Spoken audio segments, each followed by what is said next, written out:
Hello, my name is Bradley and I'm your host of The Internal Game, back with another video for the membership side. Okay, so we have like 60,000 thoughts a day. That's what they say. Kind of makes sense, right? And of those 60 thoughts, almost all of them are in the same ballpark as the ones the day before, and the day before, and the day before that, and the day before that, the day before that. And if we have some kind of hunch that our thoughts create our reality, right, our external reality, if we have some kind of hunch about that, if we believe that, then it'd probably be a good idea to start changing our thoughts, right? If we want to experience a different reality, because if not, we're going to be living the same day, same kind of day, over and over and over and over again. And even if we meet new people, we will recreate the same kind of experience because of everyone as you pushed out, right? So Neville was big on the, and I agree with. Just so you guys know, I only read the Neville stuff that like I agree with, and it's mainly all of it. But anyway, nonetheless, he was big on the inner speech because, like, when you think about it, that is thoughts, right? It's just you telling little stories about things and creating meanings about things. And it's all coming from your state of consciousness, pretty much. And you're just like, okay, this is what this means, and I think this person's doing that. And but incessantly talking in your head, having an inner speech all day long, 60,000 times, pretty much, or 60,000 thoughts. You get what I'm saying? So when we have these ideals, these ideas of something that we want, right, like the desire, then we want to match our inner speech with this desire, because we would be saying that this is our reality now.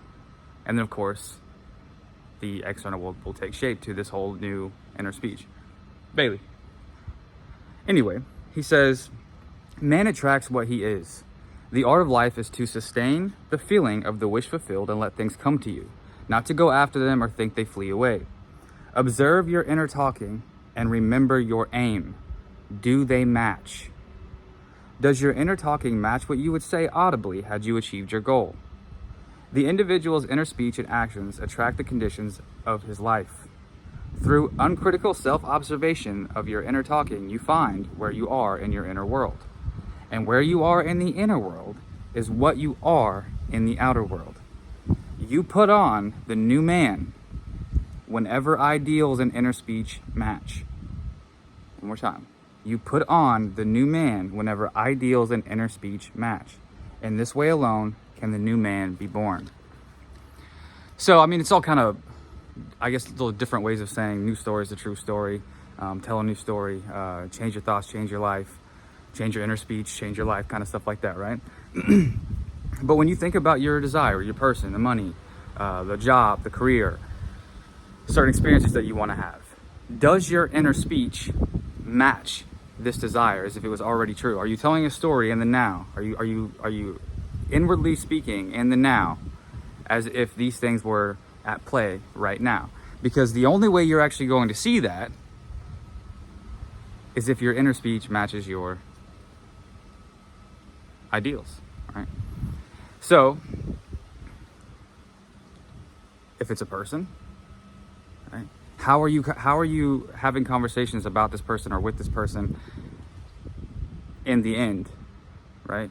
Like from an end state right now, what are the conversations? What does the inner conversations look like? Are you actually arguing with this person and being resentful, right?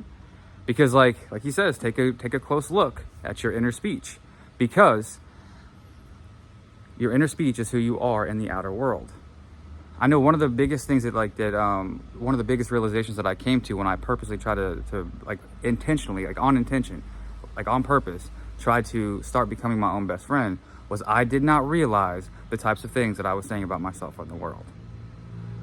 I was like, man, I'm doing all this stuff right. I don't know why my wife's still not texting me when we were split up. I don't know why this did it. I feel like I'm affirming. I feel like I'm doing all these things right.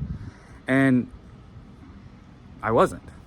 I mean, I was doing things, but there is no right or wrong. But like for my ideal, what I wanted, or even money back then, like for the ideal that I wanted, my inner speech did not match those things.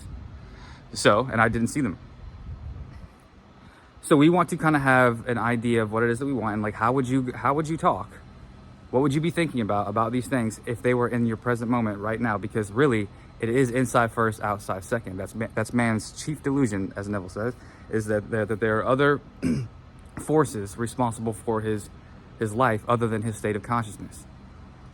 That's the chief delusion of them all. Like I'm a firm believer in this. Inside first, outside secondary. There's shit like, and there's only now.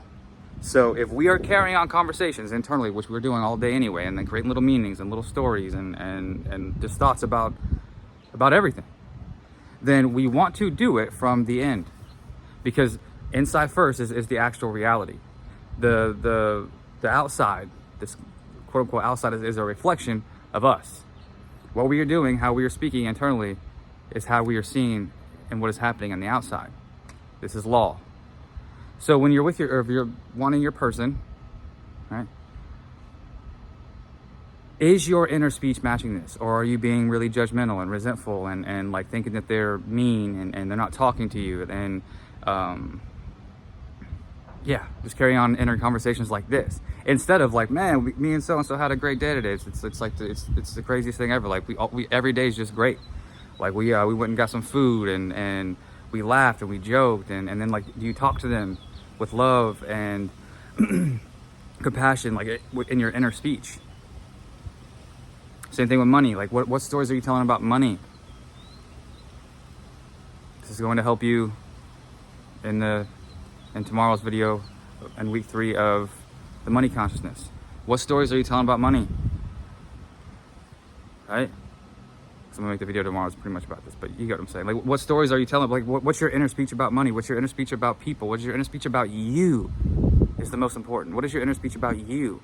Are you encouraging yourself? Do you believe in yourself? If not, you need to start. Do you talk to yourself with some respect and as if you're your highest ideal, or are you talking to yourself like you don't know any better, you're not good enough, and you don't do anything right, and all this stuff? Like, because how you see yourself is how you're going to see the world. Your assumptions about yourself are like one of the most important. Actually, it is the most important viewpoint that you have as far as this whole game goes, because that's how you're going to tend to see other people.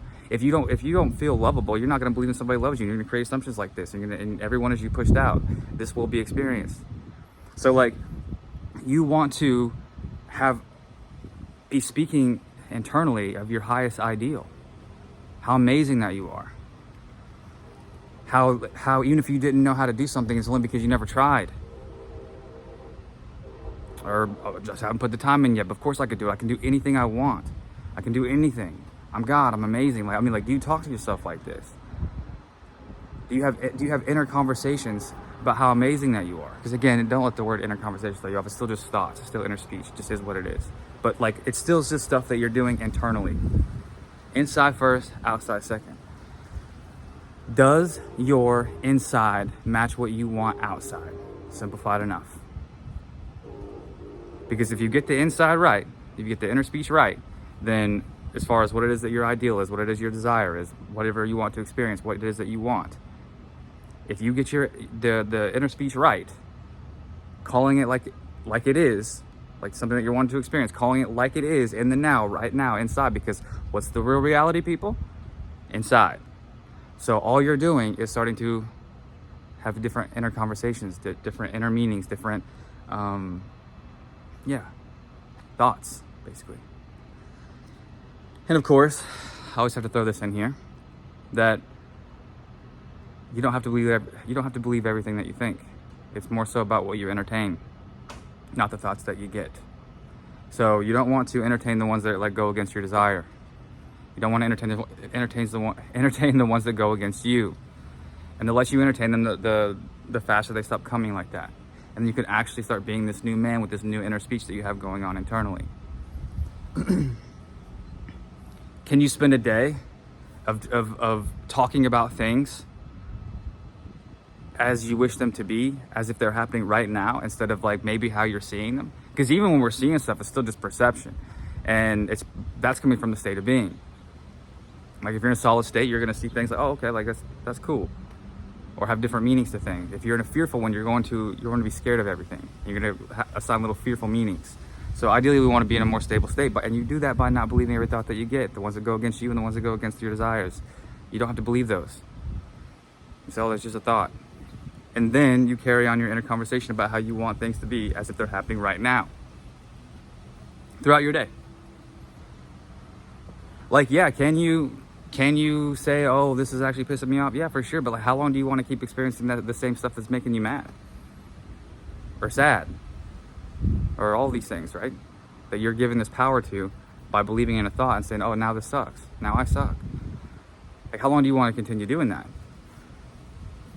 It really is inside first, outside second. This is how you ultimately boss your life up. I remember it's by knowing this. Even in a few pages before that, he says, like, right inner speech is the beginning of man getting what he wants. It's the very beginning it's a renewal of the mind. Even the Bible says it's the renewal of the mind. Thinking new, right? Because if not, and if you believe that like our thoughts have something to do with our reality, and you want a different reality, logically speaking, you need different thoughts. And it's not even so much just a whole bunch of replacing of thoughts. It's so much about questioning and not believing the ones that you've been getting and saying, oh, those are just thoughts, and then telling the new story, having different inner conversations, directing your inner speech in a way that says, oh, this what I want is already done right here, right now, and then living there persistently. And then guess what? It will be projected in the outside because you are living there on the inside, and that is first. So I just wanted to remind you about the importance of changing thoughts, changing inner speech, changing inner conversations, if you want to call it. It's all the same stuff. It's just thoughts. Just what you're doing internally. So, the ultimate boss up, one of the ultimate boss up moves is to really know that it's inside first, outside second. And if you really know that, then you can stop entertaining the stuff out there.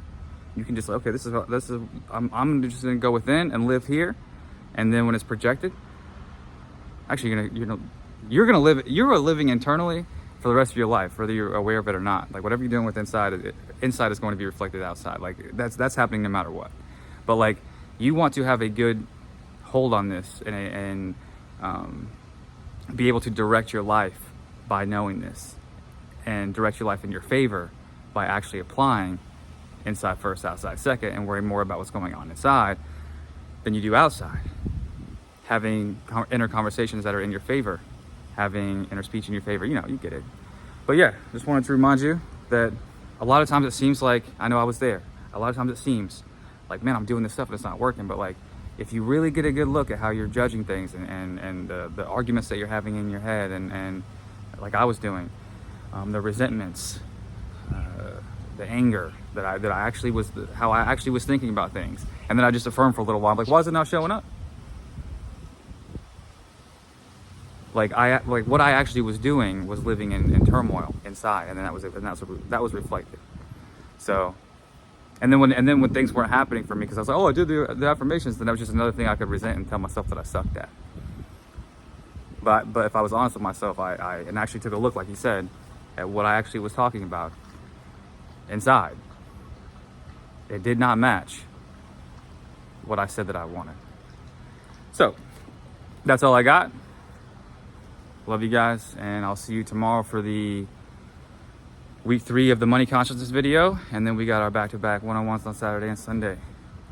See you soon.